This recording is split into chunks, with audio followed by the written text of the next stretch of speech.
So something weird happened today. I don't know if you've seen the news that Discovery is removing 1,300 TV shows or like documentary series and stuff like that from PlayStation. The PlayStation Store. 1,300. That's not just stuff you rent. So you could rent it or you could buy it. That's including stuff that you buy.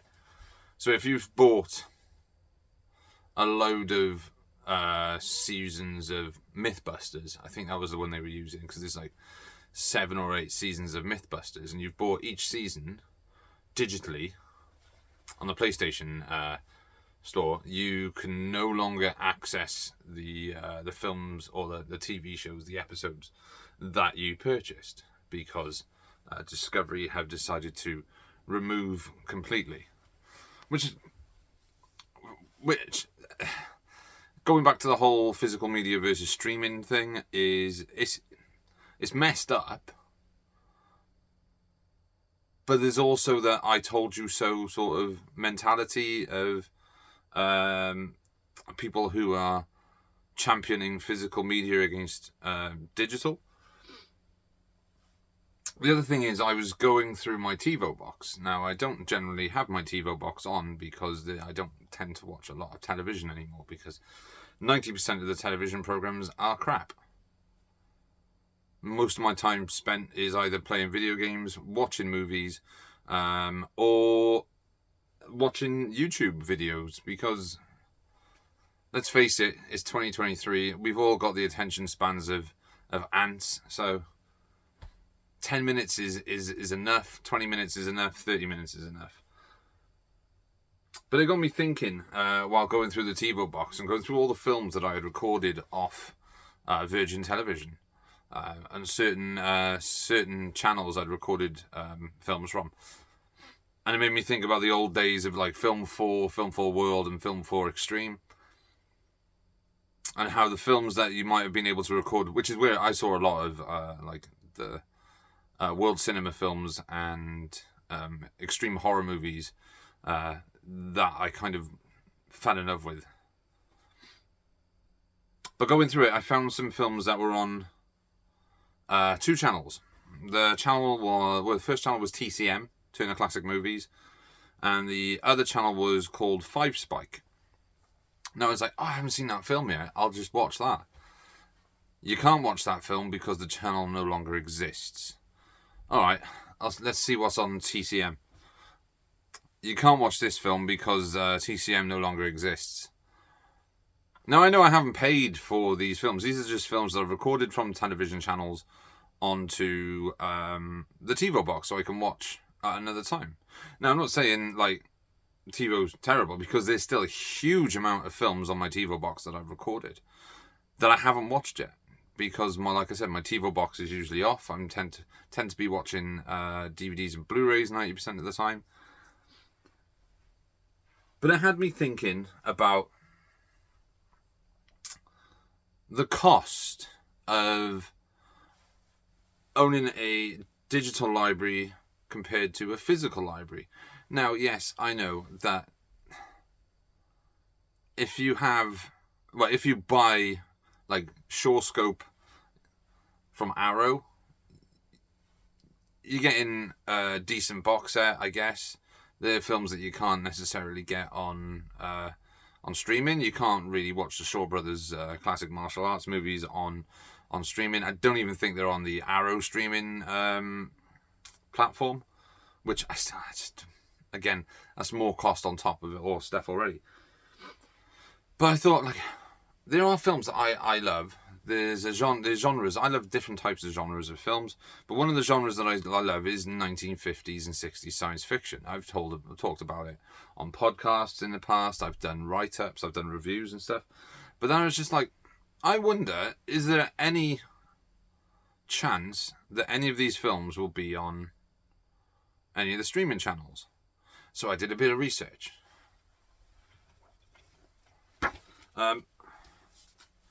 I actually have I came prepared. I have notes this time.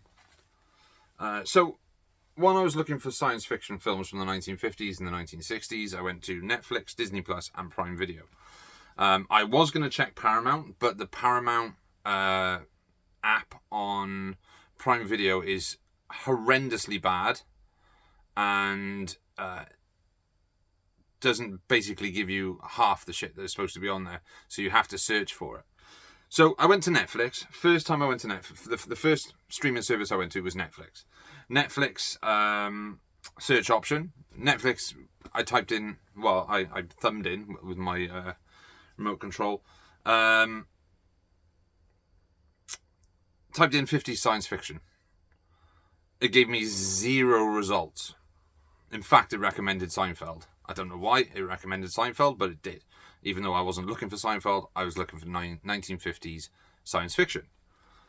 So, Netflix is a bust when it comes to something like that. Disney Plus gave me 0 results for 1950s science fiction. In fact, it recommended me the remake of Day the Earth Stood Still and The Simpsons. But I guess it recommends The Simpsons to everyone because they own The Simpsons. So then I went to Prime.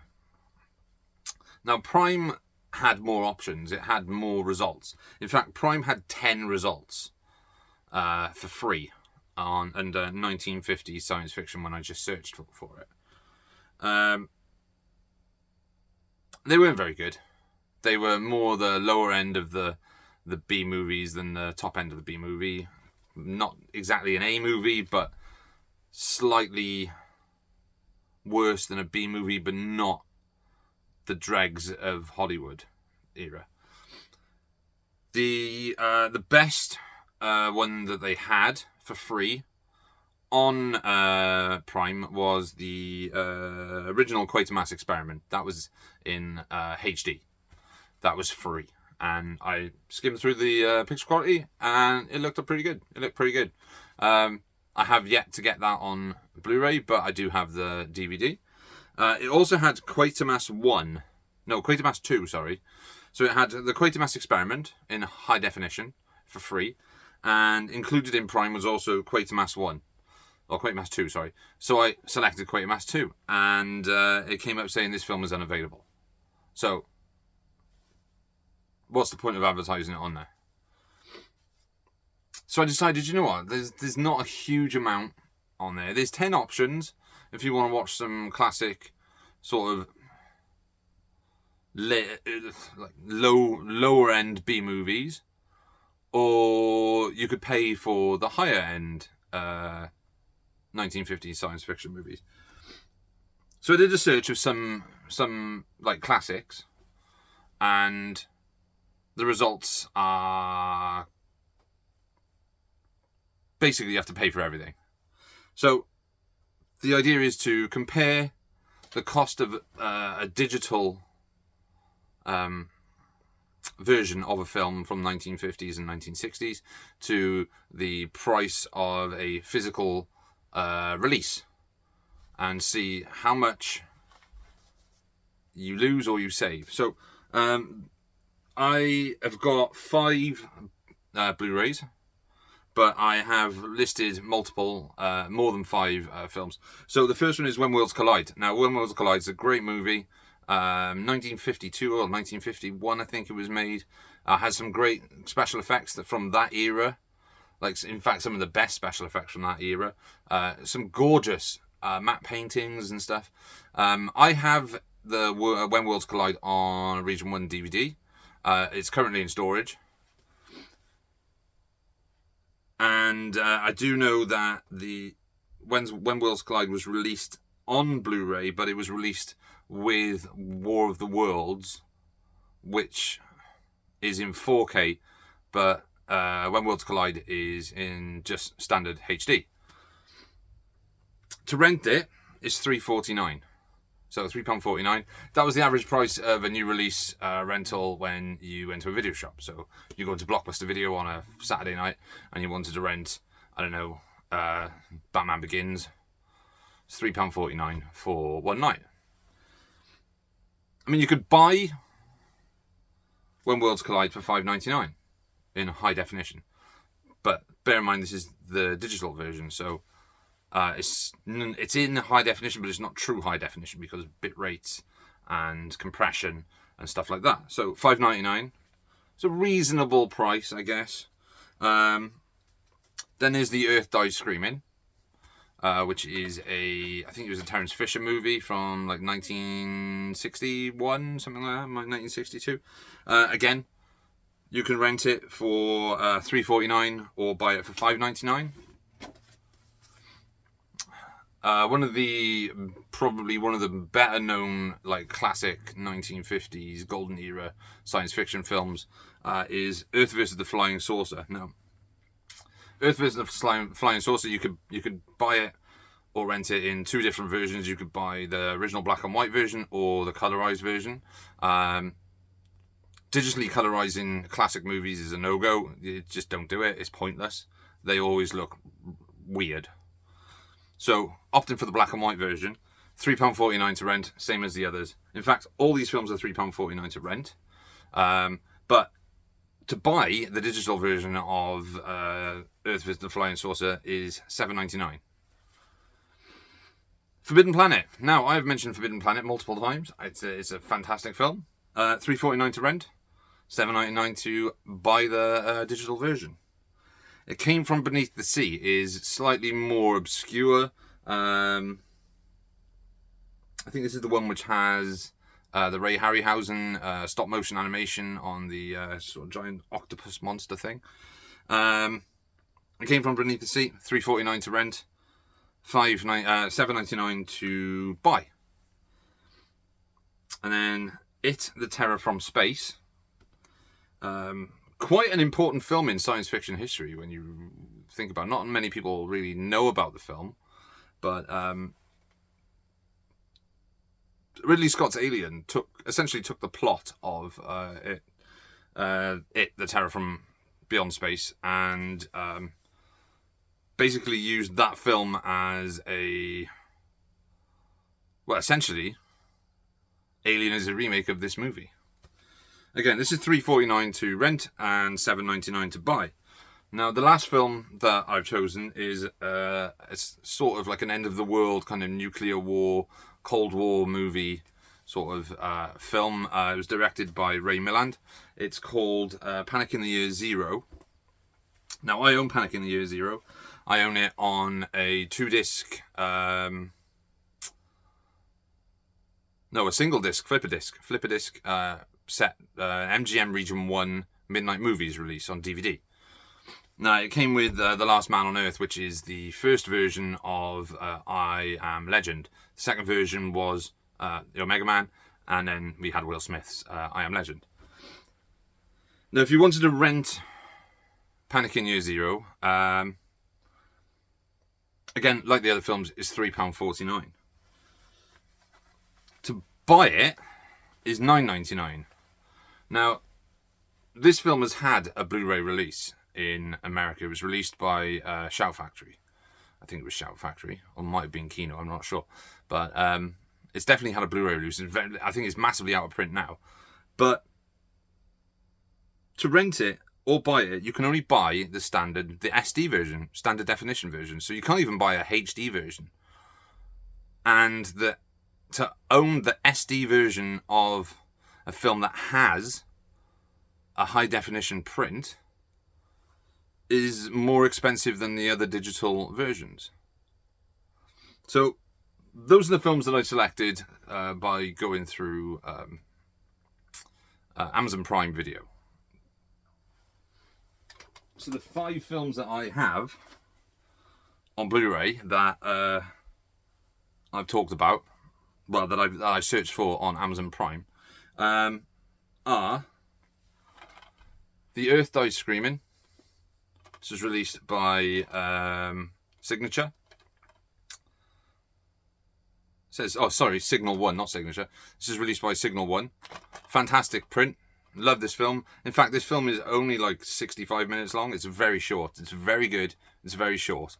And I think it's a massively underrated British sci-fi film from the 1960s. Again, Earth versus the Flying Saucer, one of the greatest classic golden age sci-fi movies to come out. Forbidden Planet. What can I say about Forbidden Planet? I love it. It's fantastic. Based on Shakespeare, starring Leslie Nielsen before he was Frank Drebin. Then we have It. Came from Beneath the Sea. This is released by Powerhouse Films on the Indicator label. Again, fantastic release of this. Absolutely amazing release. Picture quality looks fantastic. Just great. And then the final one is It, The Terror from Beyond Space, which is the one I was saying was essentially Alien being a remake of this movie. So these 5 films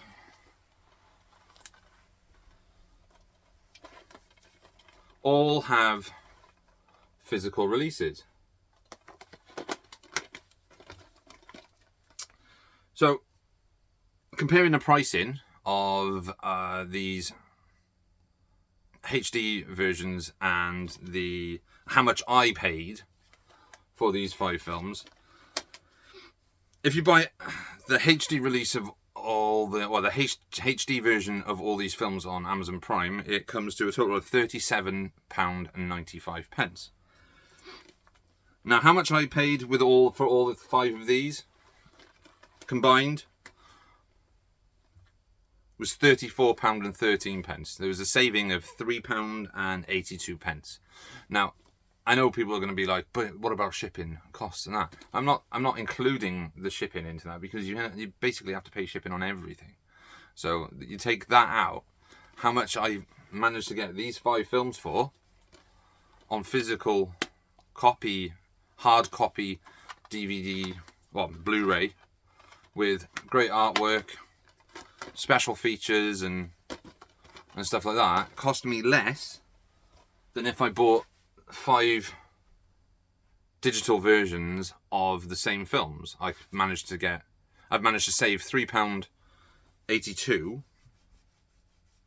which I can put towards something else then. So I think the point I'm getting at is that with Discovery removing all these TV shows from Sony store, is that going to be a trend that we see now? Like, we know Disney have done it. They've removed stuff. Paramount, are they going to remove stuff? Why are we paying $7.99 or $8.99 or however much a month we are for Prime Video if the films that we want to watch are going to cost us an extra £8 on top? Or in the case of like Quatermass 2, what if I wanted to watch Quatermass 2? Oh, it's on Prime. Click on it. Oh, it's unavailable. Let's see if I can find it somewhere else on Prime, because they usually have multiple uploads. Oh, there it is. Yeah, it's in SD, but it's $9.99. Well, I'm not paying $9.99 for it when it was originally free with Prime, because I'm already paying $7.99 for Prime. So why am I paying an extra $7.99 or $9.99 or however much more on top to get a digital copy? So if I buy the digital copy and then 6 months down the line, that's gone because the license agreement has ended, I lose $7.99. But say Forbidden Planet, I want to watch Forbidden Planet. Now this is a Warner Brothers title. We all know that Warner Brothers are sneaky bastards. Discovery own Warner Brothers, and they've just pulled 1,300 titles. So if I bought a digital copy of Forbidden Planet and I paid, let's say for argument's sake, $11.99 for a HD version, for a HD digital copy, and then 6 months down the line, they remove Forbidden Planet, I'm out $11.99. But I paid, how much? No, this I bought in a 2 for $15 from HMV. It's got the original artwork, it's got special features, it's got a DVD and the Blu-ray, and it's got exclusive art cards. I know I've said in the past I don't really care about all the guff that comes with it. 2 for £15. I bought this with The Hidden, which is a great 1980s sci-fi action film. So the price I paid for this would be £6.66. And I've got this forever. Or until the disc breaks, and then I can replace it. But this is a hard copy. This can sit on my shelf, and I can watch it whenever. Yes, this is sealed because I have a funky collector's edition up there, which comes with a tiny little Robbie the Robot. And I haven't not really had this very long, so you know what it's like getting around to watching them. So I can understand people saying physical media is dead because online streaming is where it's at. But I've just gone through 3 different streaming services to find specific movies, and they don't exist, or they cost extra. And I think that's why owning the physical copy is the better option, because it's there for you to watch. And like I said, I spent less on those 5 Blu-rays, and they were all bought brand new. None of these are second hand. They were all bought in sales or 2 for £15. So I managed to find good deals on them. I haven't paid over the odds, and I've still saved £3.82 compared to buying the HD digital version. So is it worth it in the long run to buy a high definition digital transfers, which aren't exactly true high definition? Because I don't know, I've never bought anything on iTunes, never bought anything on Amazon. I've rented maybe 1 or 2 films, and then I ended up buying them. In fact, one of the films that I did rent on Amazon, which I then bought, was Bill and Ted Face the Music. Why did I buy this? Why did I rent this on Amazon? Because it was one of my most anticipated films of the year. And it came on. It was $4.99, I think it was, to rent for 24 hours or 48 hours. So I rented it. And then I bought it from Amazon. So people saying that physical media is dead when digital media costs more in the long run when you think about it, and the fact that it might not be there 6 months down the line, then you're out of money. But having a physical copy allows you to watch that film whenever you want. I know having a digital copy would allow you to watch it whenever you want, but what if you bought it, watched it, and then 4 or 5 months later you're like, you know what, I really fancy watching this film. It's on my digital library. I'll go through my digital library. I'll find it. Oh, what? Why is it? Where is it? Where's it gone? Oh, it's been pulled because the license agreement has ended.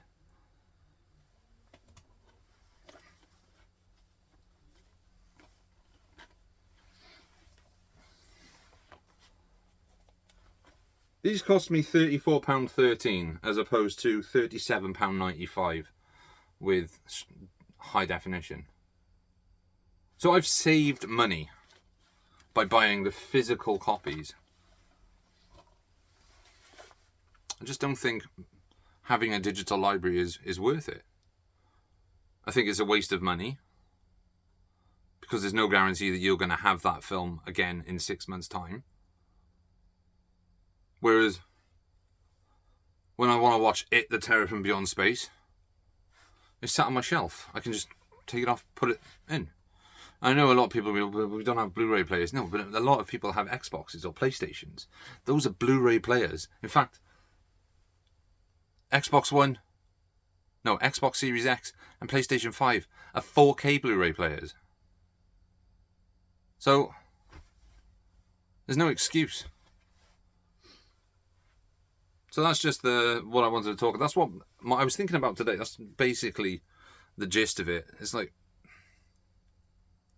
in the long run, having a digital media library of cinema isn't a safe option, because you'll end up with not being able to watch the films that you want to watch, because licensing agreements and greedy corporations will remove the titles and you may never see again. Anyway, that's just what I wanted to say today. So, thank you all for watching, and peace. I'll see you soon.